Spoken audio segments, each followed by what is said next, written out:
Hello दोस्तों, आप सभी को गुलाब जामुन जैसी मीठी मीठी नमस्कार। और इसी के साथ आप लोगों का स्वागत है आईपीओ के लव ट्रायंगल शो में। नेक्स्ट वीक भी अब हमारे पास काफी ज्यादा आईपीओ आ रहे हैं, तो फिर से हमें अपना फंड एलोकेट अच्छे तरीके से सोच समझ कर करना होगा। इसलिए पहले हर आईपीओ के रिव्यू की वीडियो को अच्छे से देखो, फिर उस चीज को समझो, फिर कौन सा आईपीओ हमारे लिए अच्छा हो सकता है उसके बेस पर हमें वहां पर उस आईपीओ को लगाना पड़ेगा।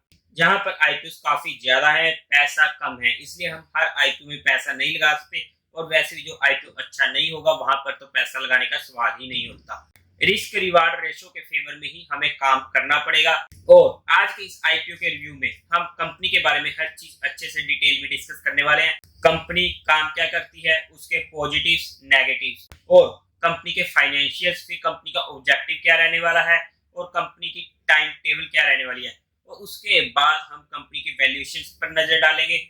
और अंत में मेरा खुद का ओपिनियन कि मैं इस आईपीओ में अप्लाई करने वाला हूं या नहीं करने वाला हूं, आप लोगों को क्लियर कट वर्ड्स में और सिंपल लैंग्वेज में बताने वाला हूं, जो सिर्फ एजुकेशन लर्निंग और केस स्टडी पर्पस के लिए होने वाला है।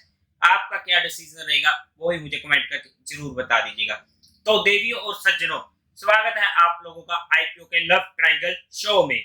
5 star business private limited company लेके आ रही है अपना आईपीओ, जो कि 1984 में इनकॉर्पोरेट हुई थी। और इसी के साथ साथ ये भी कंपनी एनबीएफसी वाली ही कंपनी रहने वाली है, मतलब कि नॉन बैंकिंग फाइनेंशियल कंपनी, जो कि बिजनेस लोन प्रोवाइड करती है माइक्रो एंटरप्रेन्योर्स को और उसी के साथ साथ सेल्फ एम्प्लॉयड इंडिविजुअल्स को। लेकिन इनके जो बिजनेस लोन होते हैं काफी ज्यादा सिक्योर्ड होते हैं, बिकॉज ये लोन्स ऐसी सिक्योरिटी पर देती है जहां पर इनके पास अगर बाई चांस कोई डिफॉल्ट भी करता है तो दिक्कत नहीं आती।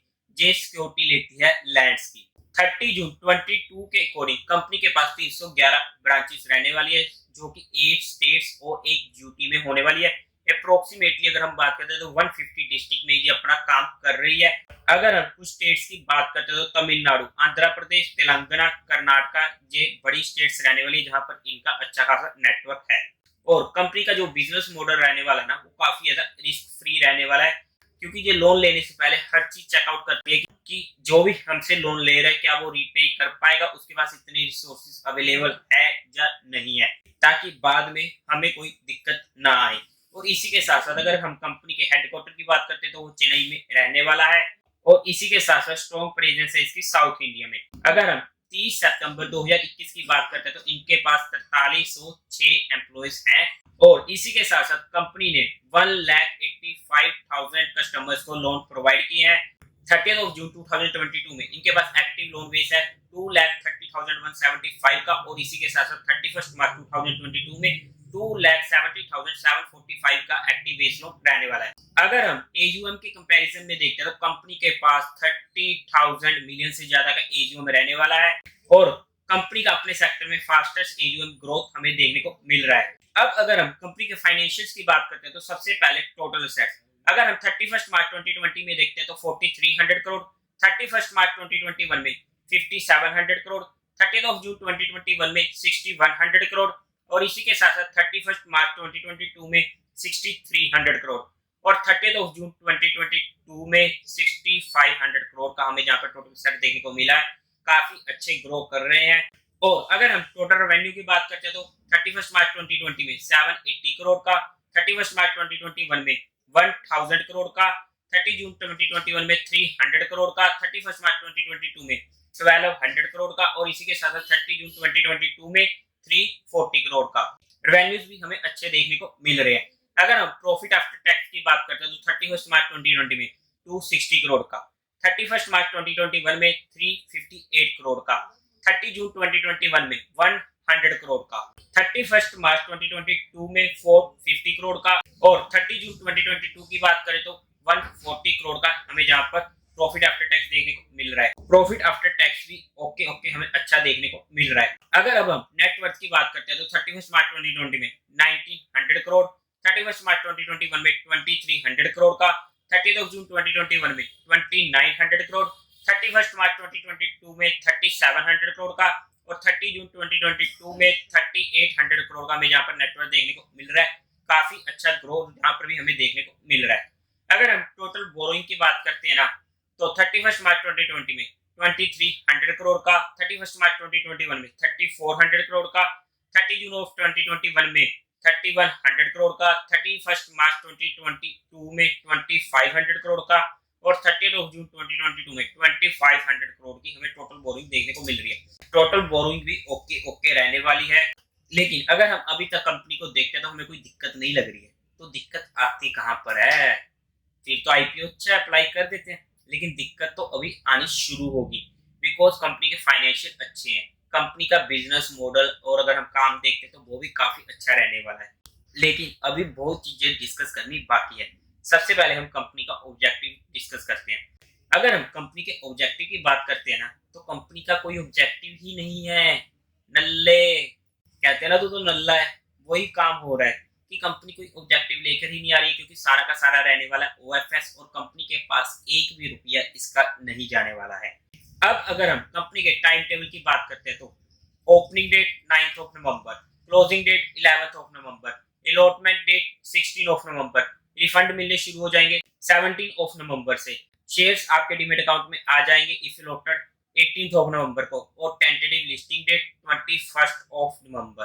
अब अगर हम कंपनी के आईपीओ के लॉट साइज की बात करते हैं तो रिटेल कैटेगरी में एक लॉट रहने वाला है 31 शेयर का, जिसकी अमाउंट हमें पड़ने वाली है 14,694 रुपीज की। और इसके बाद अगर हम एचएनआई की बात करते हैं तो वहां पर स्मॉल एचएनआई में हमें 14 शेयर अप्लाई करने पड़ेंगे, जहां पर हमारे पास शेयर्स होंगे 434 और जिसकी अमाउंट हमें पड़ेगी 2,05,716 रुपीज। अगर हम बिग एचएनआई की बात करते हैं तो 69 लॉट्स हमें वहां पर अप्लाई करने पड़ेंगे और शेयर्स की क्वांटिटी हो जाएगी 2139 शेयर्स और अमाउंट पड़ने वाली है 10,30,886। जो भी ये मैं बता रहा हूँ 1 लॉट या फिर 14 लॉट्स या फिर 69 लॉट, ये मिनिमम रहने वाले हैं और हमें हमेशा मिनिमम ही अप्लाई करना होता है। उससे ज्यादा अप्लाई करने का कोई फायदा नहीं होता, क्योंकि अगर आईपीओ ओवर सब्सक्राइब हो जाते हैं, जो भी उसके ऊपर की एप्लीकेशन होती है वो ऑटोमेटिकली रिजेक्ट हो जाती है।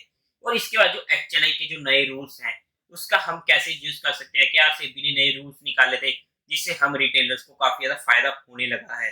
तो उसके लिए मैं आपको आई बटन में लिंक डाल देता हूँ, उस वीडियो को चेकआउट करना मत भूलिएगा और उसी के साथ साथ उसमें एक पिन्ड कमेंट है उसे भी पढ़ना मत भूलिएगा। अगर हम आईपीओ के प्रमोटर होल्डिंग की बात करते हैं तो प्री इशू रहने वाला है 40% का और पोस्ट इशू ये रह जाएगा 33.65% का। इसके बाद हम आईपीओ की कुछ और डिटेल्स की बात करते हैं तो 1 रुपीज पर शेयर का फेस वैल्यू रहने वाला है। प्राइस फिक्स होने वाली है 450 टू 474 रुपीज की। हमें तो अप्लाई करना होता है कट ऑफ प्राइस, अगर हम एचएनआई में कर रहे हैं तो 474 हमें डालना पड़ेगा। 31 शेयर्स का एक लॉट रहने वाला है। अगर हम इशू साइज की बात करते हैं तो 1960 करोड़ का ये इशू साइज होने वाला है, जो कि बहुत ही एक मेजर अमाउंट है और वो भी पूरा का पूरा रहने वाला है ओएफएस। और इसी के साथ साथ बीएसई एनएसई दोनों पे लिस्ट होने वाला है। अगर हम कोटा की बात करते हैं तो 50% क्वालिफाइड का, 15% एचएनआई को और इसी के साथ साथ रिटेलर्स को मिलने वाला है 35% का। Lakshmipathy Deenadayalan, Hema Lakshmipathy, Sharitha Lakshmipathy, matrix partner India investment holdings 2 LLC and SCA investment 5 ये कंपनी के प्रमोटर रहने वाले हैं। अगर हम कंपनी की कुछ और वैल्यूएशंस की बात करते हैं तो जिस पीई रेशियो पर ये कंपनी अपना आईपीओ लेके आ रही है, अगर हम उसे निकालते हैं 2022 के अकॉर्डिंग वो पीई रेशियो निकल के आता है 29.46 का। अगर हम पीई रेशियो के अकॉर्डिंग देखते हैं तो ये आईपीओ हमें काफी सस्ता लग रहा है। बट आईपीओ का सस्ता होना या फिर अगर हम कहें कि बाकी मेजर फैक्टर्स को देखें, हमें हर चीज को देखकर ही कंक्लूड करना होता है। सिर्फ एक पीई रेशियो के बेस पे हम किसी चीज को इंक्लूड नहीं करते हैं। और इसी के साथ साथ अगर हम ईपीएस निकालते हैं तो 60 की, जहां पर हमें ईपीएस मिलने वाली है 2022 के अकॉर्डिंग और रिटर्न ऑन नेटवर्थ भी हमें 14% की मिलने वाली है, ये भी 2022 के अकॉर्डिंग ही रहने वाली है। अब अगर हम कंपनी की कंपैरिजन करते हैं इसके लिस्टेड पीयर से, तो सबसे पहले edu small finance bank limited, जिसका पीई रेशियो हमें मिलने वाला है 33.19 का। एक्टर्स वैल्यू हाउसिंग का हमें पीई रेशियो मिलने वाला है 43.29 का और इसी के साथ साथ आवाज फाइनेंशियल लिमिटेड का हमें पीई रेशियो मिलने वाला है 46.02 का। अगर हम कंपैरिजन भी करते हैं तो भी हमें लग रहा है कि पीई रेशियो के बेस पे हमारे पास ये आईपीओ सस्ता रह रहा है। लेकिन रुको, सबसे पहले हम कंपनी के नेगेटिव पॉइंट्स को अच्छे से डिटेल में डिस्कस कर लेते हैं। सबसे पहला नेगेटिव पॉइंट तो ओएफएस रहने वाला है, जो हमारे लिए सबसे मेजर नेगेटिव पॉइंट हो जाता है। सेकंड नेगेटिव पॉइंट हमारे पास रहने वाला है जो कंपनी का इशू साइज आने वाला है वो काफी बड़ा है और जनरली बड़े आईपीओ में हमें दिक्कत देखने को मिल जाती है। आप लोगों को पता भी होगा, तो बता दीजिएगा कौन कौन से बड़े आईपीओ आए हैं जहां पर हमें सबसे ज्यादा मेजर दिक्कत देखने को मिली है। कमेंट करना भूलिएगा मत।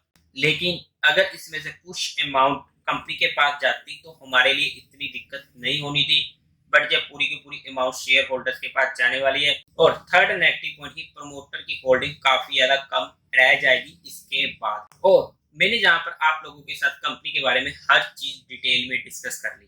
अब अगर हमें आईपीओ अप्लाई करना होता है तो हमें चाहिए होता है डीमेट अकाउंट। अगर आपके पास डीमेट अकाउंट नहीं है या आपके फैमिली मेंबर के पास, क्योंकि अगर हमें आईपीओ चाहिए तो हमें अपनी हर फैमिली मेंबर के अकाउंट से आईपीओ अप्लाई करना होता है, तो वहां पर हमारे पास प्रोबेबिलिटी ज्यादा बन जाती है आईपीओ मिलने की। तो डिस्क्रिप्शन में आपको इंडिया के बेस्ट ब्रोकर्स का लिंक मिलने वाला है, जीरोधा और अपस्टॉक्स का। अगर आप हमारे लिंक से ओपन करवाते हो अपना डीमेट अकाउंट तो आपको एक प्राइवेट टेलीग्राम चैनल पे जोड़ा जाएगा, जहां पर आप लोगों के साथ एडिशनल इंफॉर्मेशन शेयर की जाएगी। तो अकाउंट ओपन कराना मत भूलेगा। अब अगर मैं अपने फाइनल डिसीजन की बात करता हूँ तो सभी चीजों को इंक्लूड करते हुए और आईपीओ में और भी बहुत सारी अपॉर्चुनिटीज को देखते हुए मैं इस आईपीओ को एटलीस्ट एचएनआई कैटेगरी में तो बिल्कुल ही रिजेक्ट कर रहा हूँ। मैं एचएनआई में मैं इस आईपीओ को अप्लाई नहीं करने वाला हूँ। अगर रिटेल कैटेगरी में मैं बात करता हूँ तो वहां पर भी मैं अपना फाइनल डिसीजन फाइनल डे पर ही बनाऊंगा। जो भी बनाऊंगा आप लोगों के साथ डिस्कस कर दूंगा, बिकॉज वहां पर भी मुझे देखना पड़ेगा कि एचएनआई और क्वालिफाइड इंस्टीट्यूट इस आईपीओ में किस तरीके से पार्टिसिपेट कर, और उसी के बाद इसमें मैं रिटेल कैटेगरी में अप्लाई करने की सोचूंगा। लेकिन अगर बाय विच किसी वजह से कोई भी डिसीजन चेंज होता है तो आप लोगों के साथ जरूर डिस्कस किया जाएगा। लेकिन अगर हमें आईपीओ अप्लाई करना हो ना तो हम उसे फाइनल डे पर ही अप्लाई करना चाहिए, क्योंकि एक दो आईपीओ में ऐसा हो जाता है कि हमें अपने डिसीजन चेंज करने पड़ जाते हैं एट लास्ट में। अगर हमने पहले अप्लाई कर दिया है तो वहां पर हमें काफी बार परेशानी का सामना करना पड़ जाता है। एनीवे, अगर हम आज के टाइम पे इसके जीएमपी की बात करते हैं तो अभी तक इस आईपीओ का कुछ भी जीएमपी नहीं चल रहा है। तो देवियों और सज्जनों, उम्मीद है आप लोगों को ये वीडियो अच्छी लगी होगी। तो इस वीडियो को लाइक करें, शेयर करें और चैनल को सब्सक्राइब करें। Thank you very much.